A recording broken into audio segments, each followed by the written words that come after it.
Hello dear students. उम्मीद करता हूं आप बहुत ही अच्छे होंगे। आज मैं हड़प्पन सिविलाइजेशन का एक लास्ट टॉपिक लेके आया हूं।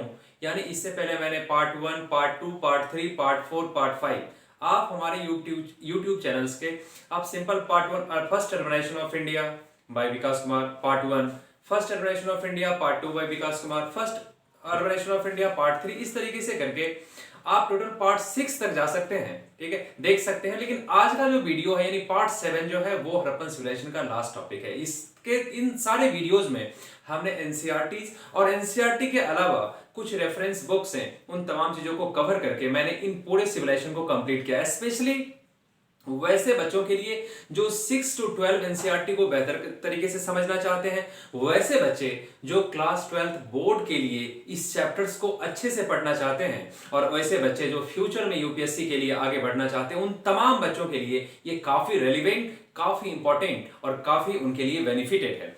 चलिए, आज हड़प्पन सिविलाइजेशन का लास्ट चैप्टर खत्म होने के बाद, जैसा कि मैंने शुरू में बताया था कि आज हमारा चैप्टर खत्म होगा। नेक्स्ट जो यानी इसके बाद जो मेरा वीडियो जाएगा उसमें इस चैप्टर के टॉप 50 यानी कम से कम 50 ऑब्जेक्टिव क्वेश्चंस का सवाल जवाब हम लोग यहाँ पे करेंगे। मैं सवाल और जवाब एक साथ कर दूंगा, ठीक है। यानी मैं 50 क्वेश्चन का सवाल जवाब करूंगा। उसके बाद चूंकि हमारा इंडस वैली सिविलाइजेशन खत्म हो जाएगा, अब मैं चाहता हूं कि हमारे बच्चे वर्ल्ड हिस्ट्री का एक नया टेस्ट लें। आमतौर पे इंडियन हिस्ट्री से आप काफी फैमिलियर होते हैं, कई सारे लोग इंडियन हिस्ट्री से फैमिलियर होते हैं, लेकिन अब मैं एक ऐसे टॉपिक्स के साथ आऊंगा वर्ल्ड हिस्ट्री। जैसे आप लोग वर्ल्ड हिस्ट्री में, चूंकि ये आपके यूपीएससी पॉइंट ऑफ व्यू से, ठीक, लेकिन हाँ, यहाँ पे मैं अगर वर्ल्ड हिस्ट्री की बातें अगर मैं करूंगा तो यहाँ पे मैं वर्ल्ड हिस्ट्री में बहुत ज्यादा डिटेल में नहीं जाऊंगा, क्योंकि मैं किसी कह सकता हूँ यूपीएससी मेंस का ऑप्शनल मैं भी नहीं पढ़ रहा हूँ। लेकिन हाँ, आपके लिए वर्ल्ड हिस्ट्री के कुछ इंपॉर्टेंट टॉपिक्स का एक अच्छा फाउंडेशन मैं दे दूंगा, ताकि उसके बाद जब आप उस टॉपिक्स को पढ़ेंगे तो आपके लिए वो टॉपिक्स बहुत ही आसान हो जाएगा। तो इसको खत्म करने के बाद आप खास करके वो बच्चे जो क्लास 10th में पढ़ते हैं, क्योंकि आप क्लास 10th के हिस्ट्री में आपने देखा होगा कि क्लास 10th के हिस्ट्री का एनसीईआरटी का पहला चैप्टर जो है उसका है the nationalism in Europe, rise of nationalism in Europe, है ना। यानी यूरोप में राष्ट्रवाद का उदय। उसके अंदर कई सारे वर्ल्ड हिस्ट्री के इंपॉर्टेंट टॉपिक्स आते हैं। जैसे एग्जाम्पल लो, थोड़ा बहुत उसमें फ्रेंच रिवॉल्यूशन के बारे में जरूर बताया गया, नेपोलियन इरा के बारे में बताया गया। उसके अलावा वहां पे सबसे इंपॉर्टेंट टॉपिक है यूनिफिकेशन ऑफ इटली, वहां पे इंपॉर्टेंट टॉपिक्स है यूनिफिकेशन ऑफ जर्मनी, वहां पे है 1830 revolution of France, 1848 revolts of France. यानी कई सारे important, Greek war of independence, ऐसे कुछ इंपॉर्टेंट टॉपिक्स हैं, ठीक है। 4-5 टॉपिक्स में सबसे पहले, इसके बाद उन वर्ल्ड हिस्ट्री के टॉपिक्स को कवर करूंगा। और खास करके वो बच्चे जो यूपीएससी बीपीएससी में फ्यूचर में अपना ऑप्शनल पेपर हिस्ट्री के रूप में रखना चाहते हैं, उनके लिए तो ये बहुत ही ज्यादा बेनिफिशियल रहेगा, उनके लिए बहुत ही ज्यादा फ्रूटफुल रहेगा। और दूसरी चीजें, किस तरीके से वर्ल्ड हिस्ट्री को पढ़ा जाता है, वर्ल्ड हिस्ट्री क्यों, कई बार ऐसा हमें लगता है कि हिस्ट्री काफी बोरिंग है, वर्ल्ड हिस्ट्री हमें समझ में नहीं आती है, क्लास 10th के बच्चे भी उसको एक अलग तरीके से पढ़ते हैं। तो इन तमाम चीजों को देखने के बाद आपको हिस्ट्री में मजा आने लगेगा। लेकिन जो भी वीडियोस मैं आपके लिए बना रहा हूं, आप उसको लाइक करें, आप उसको सब्सक्राइब करें, आप अपने दोस्तों के बीच, नीडी वन के बीच में आप उसको शेयर करें, ठीक है। चलिए, अब मैं हड़प्पन सिविलाइजेशन का एक लास्ट टॉपिक जो आज मैं लेके आया हूं, उसमें देखिए वो क्या है, social life of Harappan people. पिछले क्लास में मैंने आपको हड़प्पाई लोगों के इकोनॉमिक लाइफ के बारे में मैंने बताया था, लेकिन आज मैं उनके सोशल लाइफ के बारे में बता रहा हूं कि उनका सामाजिक जीवन कैसा था, ठीक है। यानी वो क्या खाते पीते थे, वो किस चीजों से मनोरंजन क्या करते थे, उनका सोसाइटी। जैसे आज के समय में तुम देख लो, आज का हमारा सोसाइटी पैट्रियर्चल सोसाइटी है, यानी मातृसत्तात्मक नहीं है बल्कि पितृसत्तात्मक है। पितृसत्तात्मक यानी पैट्रियर्चल फैमिली का मतलब क्या होता है, पैट्रियर्चल फैमिली का मतलब होता है मेल डोमिनेटेड फैमिली। एक बहुत ही जो साधारण तरीके से समझ लीजिए कि जिस समाज में पुरुषों की प्रधानता फीमेल के कंपैरिजन में ज्यादा होती है ना, उसे आमतौर पे हम लोग क्या कहते हैं, पैट्रियर्चल फैमिली कहते हैं। जो पैट्रियर्चल फैमिली होता है, आप देखते होंगे कई बार, आप एंशिएंट हिस्ट्री में इससे ही अगर आगे बढ़ते चलोगे तो आप देखते रहोगे अगर पॉलिटिकल सिस्टम की बात करें, पहले पापा राजा बने, उसके बाद वो डायनेस्टिक सक्सेशन रहता था, तो फिर उससे वो जो पावर ट्रांसफर होकर बेटा के पास गया, फिर उसके बेटे के पास जाता था। या प्रॉपर्टी का ट्रांसफर की बात करें तो पापा से उसके बेटे को ट्रांसफर हो रहा है, फिर उससे उसके बेटे को, यानी इस तरीके का जो हायरार्की चलता है ना, उसको आमतौर पे हम लोग पैट्रियार्चल फैमिली कहते हैं। चलिए, तो आज हम हड़प्पन सिविलाइजेशन के लोगों का सोशल लाइफ देखेंगे। एक शॉर्ट कुछ मैं इंपॉर्टेंट चीजें भी लिख दिया हूं ताकि आप इसको समझ जाएं, क्योंकि देखिए 6 to 12 एनसीईआरटी में इन तमाम फैक्ट्स को अगर आप अच्छे से समझ जाएंगे तो मैं पूरे दावे के साथ कह सकता हूं कि पूरा टॉपिक्स खत्म होने के बाद कुछ पॉलिटिकल साइंस के भी अच्छे अच्छे टॉपिक्स में लाऊंगा, ज्योग्राफी के भी अच्छे अच्छे टॉपिक्स लाऊंगा। अगर ये 1.5-2 साल जो भी जितना भी टाइम लगे, अगर आप इसको अच्छे से कंप्लीट कर लेंगे तो मैं ये पूरे वादे के साथ कह सकता हूं, और मैं पूरे ये गारंटी के साथ कह सकता हूं कि आपका यूपीएससी, बीपीएससी या अलग स्टेट पीसीएस एग्जाम हो, दरोगा का एग्जाम हो, इसमें आप काफी मजबूती के साथ जो है अपने आप को आगे ले जा पाएंगे। ठीक, और आपके सफलता की गारंटी बहुत ही ज्यादा बढ़ जाएगी। ठीक है, आपका कॉन्फिडेंस बहुत ही ज्यादा बढ़ जाएगा। तो let us come to the topic. The topic is social life of Harappan people, यानी हड़प्पाई लोगों का सामाजिक जीवन कैसा था। तो कुछ इंपॉर्टेंट चीजें मैंने यहां पे लिखा है, आप उसको समझिए। पहले मैंने क्या लिखा, the Harappan people were both vegetarian and non vegetarian. इससे पहले के टॉपिक में मैंने आपको डाइटरी प्रैक्टिसेस, यानी हड़प्पाई लोगों का डाइटरी, उनका खान पान कैसा था, वो डाइटरी प्रैक्टिसेस के बारे में मैं आपको बता चुका हूं। तो यहाँ पे तो क्या खाते थे, ऑब्वियसली बात है, वो तमाम चीज आप जानते हैं, लेकिन एक चीज समझना है कि वो लोग जो थे वो वेज और नॉन वेज दोनों खाया करते थे, यानी ये दोनों उनके जीवन का हिस्सा हुआ करता था। दूसरा point, they used cotton and woollen clothes. ठीक है, क्लॉथेस की अगर बात की जाए तो कॉटन के कपड़े पहना करते थे, वुलन के कपड़े पहना करते थे। ठीक है, उसके अलावा necklaces, armlets and finger rings were used by both sexes, यानी चाहे मेल हो या फीमेल हो। ठीक है, ऑब्वियसली बात है, ऑर्नामेंट्स उनके लाइफ का एक बहुत ही इंपॉर्टेंट, उनके लाइफ में एक बहुत ही इंपॉर्टेंट रोल प्ले करता था, उनके सोशल लाइफ में। ठीक है, एक बहुत ही बड़ा रोल था उनके ऑर्नामेंट्स का भी, यानी वो लोग चाहे वो महिलाएं हो या पुरुष हो, ठीक है, वो हार की बात कर लो, आर्मलेट्स की बात कर लो, फिंगर रिंग्स की बात कर लो, ये तमाम चीज वो लोग पहना करते थे। ठीक है, तीसरा देखिए, women enjoyed a high status in the Harappan society. अगर वुमेन की बात किया जाए, हड़प्पा समाज की बात करते हैं तो उसमें महिलाओं का जो रोल था वो कुछ ज्यादा ही प्रोमिनेंट था, महिलाओं का रिस्पेक्ट कुछ ज्यादा ही मिलता था। यानी सिंपल कह सकते हैं कि Harappa society was matriarchal in nature, यानी आज की तुलना में वो समाज में मैट्रियर्चल फैमिली था, यानी मातृसत्तात्मक सत्ता थी, यानी वहां पे फीमेल का राइट, फीमेल को जो रिस्पेक्ट मिलते थे, फीमेल के हाथों में जो राइट्स हुआ करते थे, ऑब्वियसली बात है वो आज की तुलना में भी बहुत ही ज्यादा हुआ करते थे। एक पॉइंट और आपने देखा होगा, पर्दा सिस्टम वाज नॉट इन वॉग्यू, पर्दा सिस्टम का कोई प्रचलन नहीं था। तो 2-3 पॉइंट्स मैंने बताया कि वो वेज और नॉन वेज दोनों थे, वो कॉटन और वुलन के कपड़े पहनते थे, वो नेकलेस, आर्मलेट्स, फिंगर रिंग्स पहना करते थे। ओमेन का सोसाइटी में, हड़प्पन सोसाइटी में एक बहुत ही प्रोमिनेंट रोल हुआ करता था, पर्दा सिस्टम जो था वो प्रचलन में नहीं था, यानी वाज नॉट इन वॉग्यू। ठीक है, और आगे है सोसाइटी वाज मैट्रियर्चल, यानी हड़प्पन सोसाइटी जो था वो मातृसत्तात्मक हुआ करता था। चौथा देखिए, according to some historians the Harappa society was perhaps divided into 3 sections। obviously बात देखिए, किसी भी सोसाइटी की बात कर लो, आपको लगता है कि हर सोसाइटी में हर किसी का स्टेटस इक्वल होता है, ठीक, हर किसी के पास रिसोर्सेस इक्वल होते हैं, हर किसी की इकोनॉमिक कंडीशन एक जैसी होती है, हर कोई क्या एक ही जैसे ऑक्यूपेशन में इन्वॉल्व होता है? बिल्कुल भी नहीं। ठीक है, कि कोई बहुत ही ज्यादा अर्न करता है, कोई बिजनेस से बिलोंग करता है, कोई पॉलिटिकल सेक्शन से बिलोंग करता है, कोई फार्मर से बिलोंग करता है, कोई क्राफ्ट पर्सन से बिलोंग करता है। ऑब्वियसली बात है, हर किसी का ऑक्यूपेशन अलग अलग है, हर किसी का सोर्स ऑफ इनकम अलग अलग है, हर किसी का इकोनॉमी अलग अलग है, और कहीं ना कहीं तो सोसाइटी के अंदर में इकोनॉमी के बेसिस पे देखा जाए तो उनके बीच में एक डिफरेंसेस होते हैं। तो उन डिफरेंसेस के आधार पे देखिए, कुछ हिस्टोरियंस का ये मानना है कि सोसाइटी को आमतौर पे हम लोग 3 भागों में बांट सकते हैं। एक इलाइट क्लास, ये इलाइट क्लास कौन है? ये वो इलाइट क्लास है, एडमिनिस्ट्रेटिव क्लास, रूलिंग क्लास। ठीक है, यानी ये लोग, ठीक है, जो सिटाडेल में रहा करते थे, आपने सिटाडेल के बारे में पढ़ा था, ठीक है, जो ऊंचाई पे बना हुआ था, तो खास करके उसमें जो हाई स्टेटस वाले लोग रहते थे, हाई स्टेटस वाले जो फैमिली रहते थे, उनको इलाइट क्लास कह सकते हैं। तो एक तो है ये काफी संपन्न वर्ग कह सकते हैं, एक बहुत ही बड़े प्रतिष्ठित वर्ग है जो इलाइट क्लास है, जो सिटाडेल में रहा करता था। A well to do middle class, अब मिडिल क्लास में भी एक समृद्ध मिडिल क्लास होता है जिसकी इकोनॉमिक कंडीशन काफी अच्छी होती है। ये हुआ करता था। और तीसरा, relatively economical weaker sections occupying the lower towns. Obviously बात है, अब लोअर टाउन्स में आपने पढ़ा था कि जब मैंने आपको बताया था कि टाउन्स जो वहां के जो टाउन प्लानिंग था या किसी भी टाउन को देखेंगे तो दो सेक्शंस में डिवाइड था। एक ऊपर में क्या था, आपने देखा था ऊपर को सिटाडेल कहा जाता था और नीचे को लोअर टाउन्स कहा जाता था। ऊपर में जो लोग रहते थे वो तो आपने देखा था कौन लोग रहते थे, रूलिंग क्लास के लोग, एडमिनिस्ट्रेटिव क्लास के लोग रहा करते थे। नीचे का जो लोअर टाउन है that was mostly occupied by the common masses, ठीक है, यानी उसमें आम लोग रहा करते थे। तो ऑब्वियसली आप समझ सकते हैं कि ऊपर वाले लोगों की तुलना में नीचे वाले लोग जो हैं उनकी इकोनॉमिक कंडीशन ऑब्वियसली है थोड़ा डाउन हुआ करती होगी। तो हमारे जो हिस्टोरियंस हैं उनका मानना है कि ये तीन इंपॉर्टेंट क्लास हुआ करते थे। इलाइट क्लास है, well to do middle class हो गया, और वो तीसरा वो वर्ग है जो इकोनॉमिकली कमजोर होता था।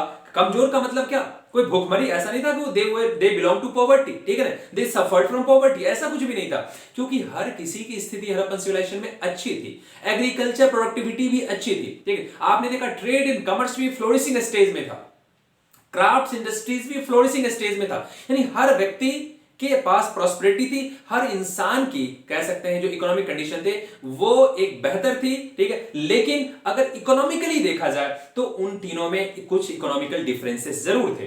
तो ये तुम्हारे इलाइट क्लास वाले लोग हो गए, ये मिडिल क्लास का जो है सो सबसे ऊपर वाला क्लास जिनके पास अच्छे खासे पैसे हुआ करते थे, और तीसरा है इकोनॉमिकली वीकर सेक्शंस, खास करके वो लोग जो लोअर टाउन्स में रहा करते थे। तो ये हमारे हिस्टोरियंस इसको तीन भागों में बांटते हैं। तो ये सोशल लाइफ का 4 पॉइंट्स मैंने बताया।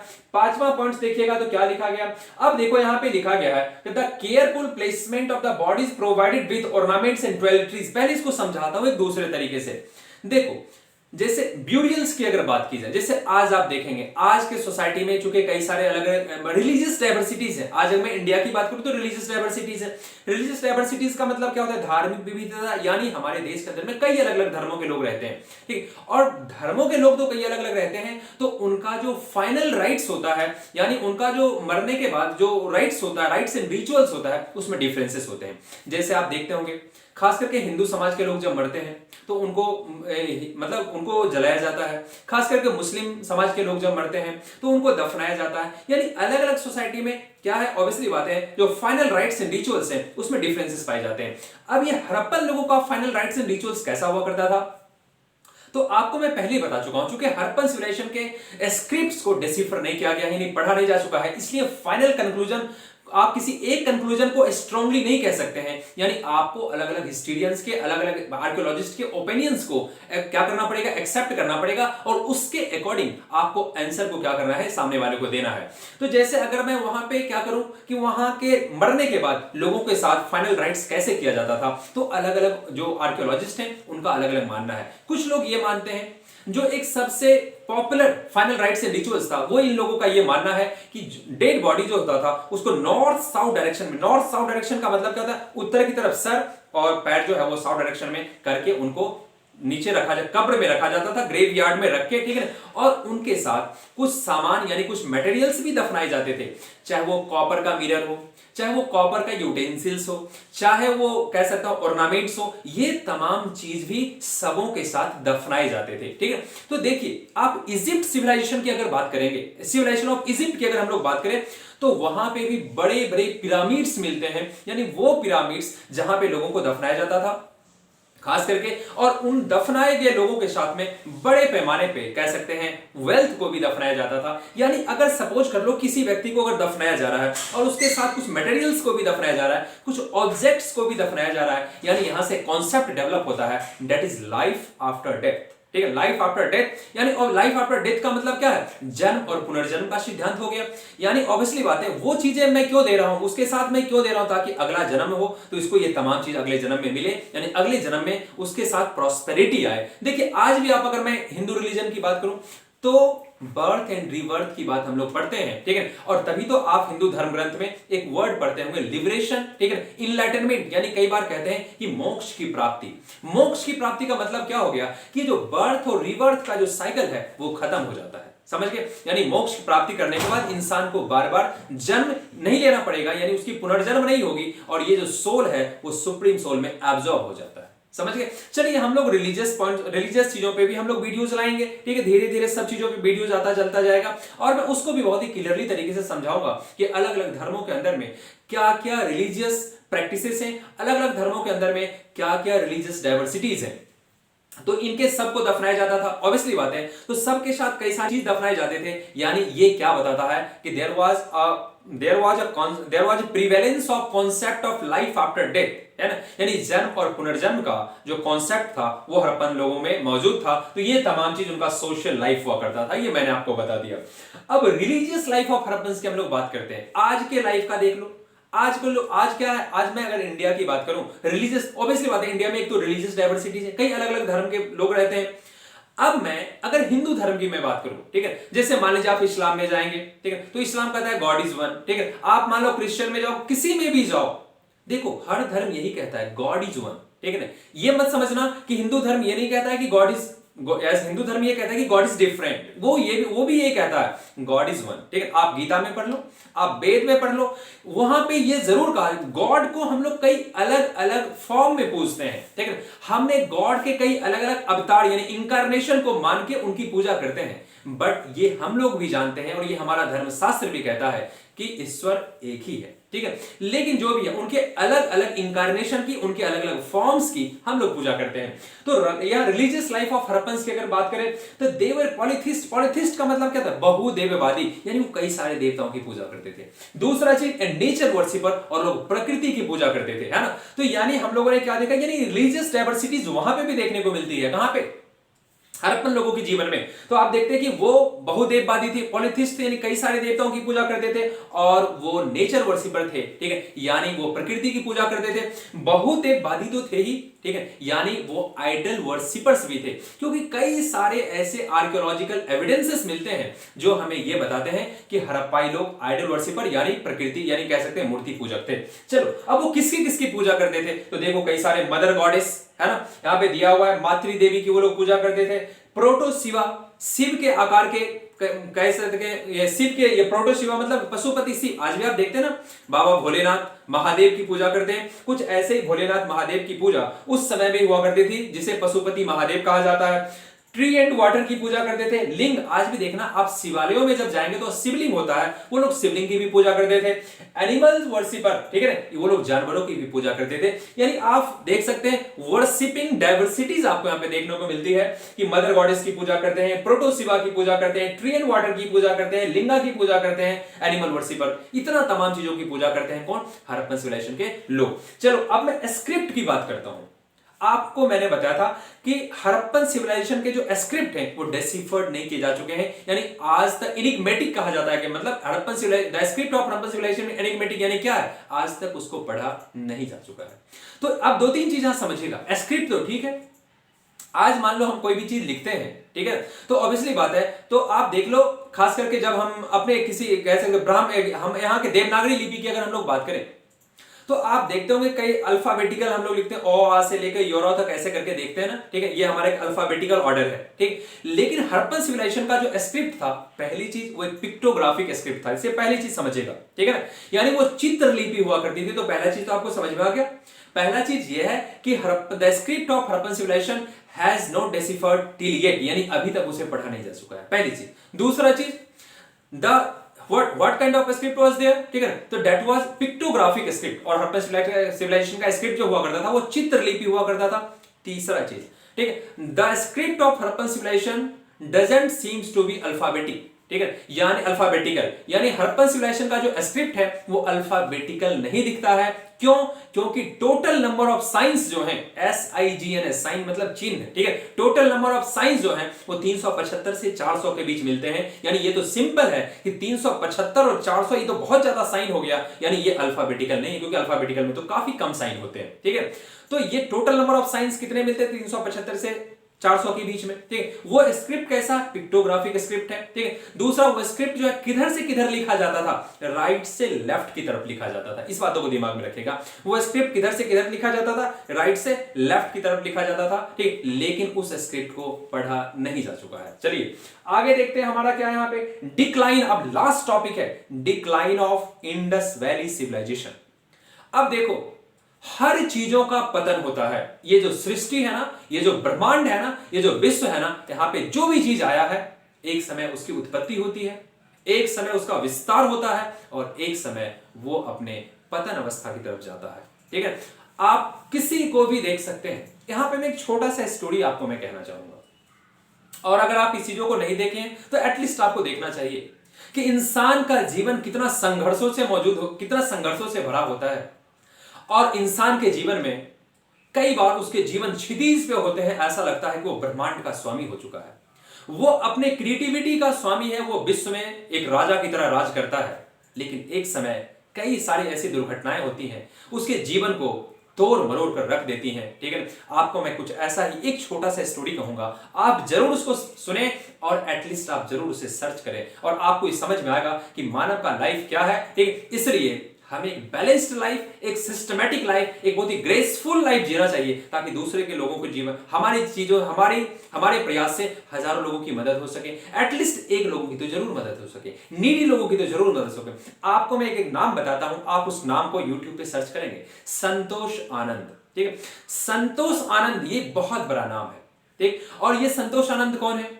1970s में, 1970 के दशक के इंडिया के रिनाउंड लिरिसिस्ट, ठीक है, यानी कहते हो ना, जो स्क्रिप्ट लिखते हैं, जो गाना के लिए लिरिक्स लिखते हैं। ठीक है, संतोष आनंद कुछ एक महान लिरिसिस्ट में जिनकी गिनती होती थी 1970s में। कई सारे अच्छे अच्छे गानों के लिए उन्होंने क्या किया है, लिरिक्स तैयार किया था। ठीक है, आप उनको सर्च करेंगे और आप देखेंगे कि एक समय वो व्यक्ति जो अपनी क्रिएटिविटी, जो अपनी पोएटिक कंपोजिशन की वजह से, ठीक है, जो भी उनके अंदर क्वालिटी थी, उसके वजह से पूरी दुनिया में राज कर रहा था। अचानक कुछ ऐसी घटनाएं होती हैं जो उनके जीवन को बदल देती है, जो उनके जीवन को तबाह कर देती है। अभी देखेंगे आप, सोशल मीडिया पे चल रहा है कि वो एक बहुत ही ट्रेजिक दौर से गुजर रहे हैं, एक बहुत ही ऐसे दौर से गुजर रहे हैं कि कोई उम्मीद नहीं कर सकता है कि इतना महान व्यक्तित्व एक दिन जीवन के इस मोड़ से भी गुजरेगा। तो यहां पे हमें इस चीजों को आप जरूर देखेंगे, उनसे सीख लेना है कि ये जीवन हमेशा तीन चीजों से गुजरेगी। एक समय जब आपका उत्पत्ति होता है, एक समय जब आपका विकास एवं विस्तार होता है, और एक समय जब आपका पतन होता है। जिस समय आपका पतन होता है उस समय पूरी दुनिया आपसे मुंह मोड़ सकती है, बट फिर भी दुनिया में कई ऐसे अच्छे लोग भी हैं जो आपकी मदद करने के लिए आगे खड़े होते हैं।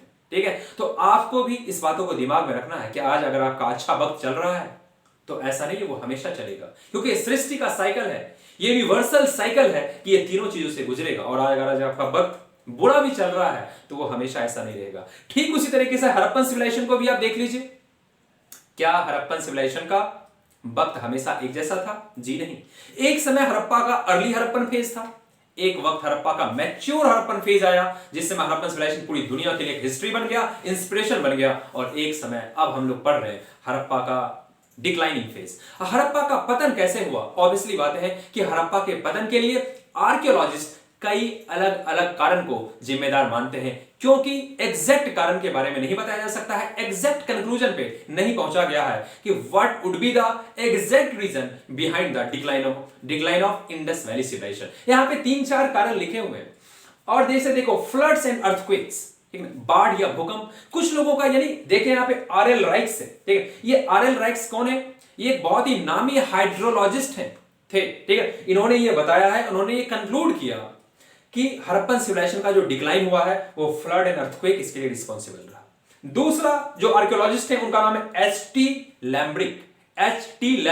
इनका क्या मानना है? Shifting away of Indus. Shifting away of Indus का मतलब आप समझ रहे हैं कि वो सिंधु नदी जो मोहनजोदड़ो के लिए, जो हड़प्पन सिविलाइजेशन के लिए एक लाइफ लाइन का काम करती थी, जो वहां के इरिगेशन के लिए एक लाइफ लाइन का काम करती थी, कहा जाता है उस सिंधु नदी का रास्ता मुड़ गया। ठीक है, वो सिंधु नदी जहां से बहती थी वहां से उसका रास्ता मुड़ गया। ऑब्वियसली बातें हैं, जब रास्ता मुड़ जाएगा नदियों का तो वो इलाका जो कभी काफी हाईली फर्टाइल हुआ करता था, वो इलाका पानी की वजह से फर्टिलिटी लूज कर देगा। वहां जब फर्टिलिटी लूज होगा तो प्रोडक्टिविटी भी लूज हो जाएगा। इस तरीके से वो सारे लोग जो एक बेहतर जिंदगी जीते थे उनका जीवन भी तबाह हो जाएगा। यानी ये दूसरा कारण है, शिफ्टिंग अवे ऑफ इंडस, ये कह रहे हैं एच.टी. लैम्ब्रिक। तीसरा क्या कारण है? Barbarian इन्वेशन, R.E.M. विलर।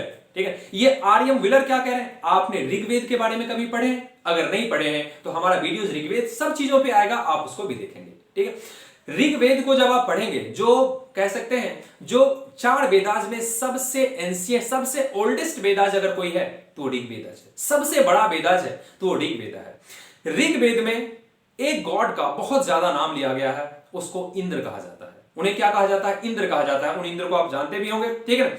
और उन इंद्र को डिस्ट्रॉयर ऑफ फोर्ट्स कहा जाता है, ठीक है। डिस्ट्रॉयर ऑफ फोर्ट्स का मतलब, ठीक है, किला को तोड़ने वाला, किला को विध्वंस करने वाला इंद्र को कहा जाता है, ठीक है।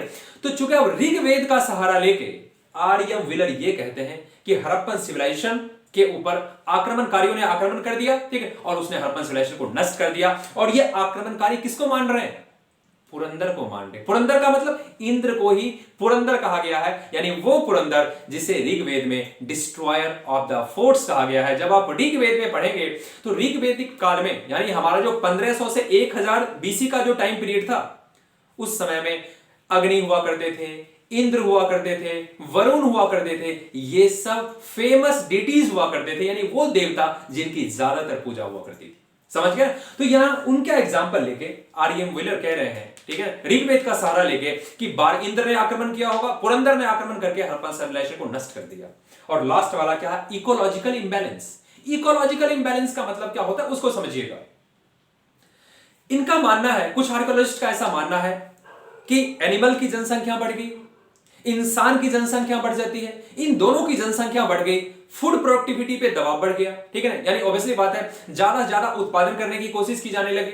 अब दोनों का पॉपुलेशन बढ़ रहा है, जनसंख्या इतना ज्यादा हो चुका था कि कह सकते हैं फील्ड्स पे दबाव बढ़ने लगा, खेतों पे दबाव बढ़ने लगा, है ना। और खेतों पे कुछ इस तरीके से दबाव बढ़ने लगा कि धीरे धीरे, ठीक है, ज्यादा प्रोडक्टिविटी को ज्यादा अचीव करने के चक्कर में कह सकते हैं धीरे धीरे खेत जो है वो अपनी फर्टिलिटी लूज करना स्टार्ट कर दी और धीरे धीरे सब चीज खत्म हो गई, ठीक है। तो ये कुछ इंपॉर्टेंट कारण है डिक्लाइन ऑफ आईवीसी का। एक फ्लड एंड अर्थक्वेक जो आरएल राइट्स कहते हैं, शिफ्टिंग ऑफ इंदा जो एचटी लैम्ब्रिक कहते हैं, और बारबेरियन इन्वेशन जो आर्यम विलर कहते हैं, इकोलॉजिकल इंबैलेंस, ये तमाम चीज डिक्लाइन ऑफ आईवीसी है। स्क्रिप्ट के बारे में मैंने आपको बताया, उनके रिलीजियस लाइफ के बारे में बताया, और उनके उससे पहले मैंने आपको social life of Harappan people के बारे में बताया। दोस्तों, अगर आपको ये वीडियो अच्छा लगा होगा, आप इसे पसंद करिए, दोस्तों के बीच में शेयर करिए, और ऐसे हजारों वीडियोज अब आते रहेंगे, ठीक है, कंसिस्टेंसी के साथ लगातार आते रहेंगे, क्योंकि हर भाइयों के साथ, हर दोस्तों के बीच, हर हमारे स्टूडेंट्स के बीच में ऐसे वीडियो जाएं, इसका फायदा उठाएं, देश के अंदर में एक बहुत बड़ा रिवॉल्यूशन आ जाए। चलिए नेक्स्ट में फिर हम लोग मिलते हैं। All the best.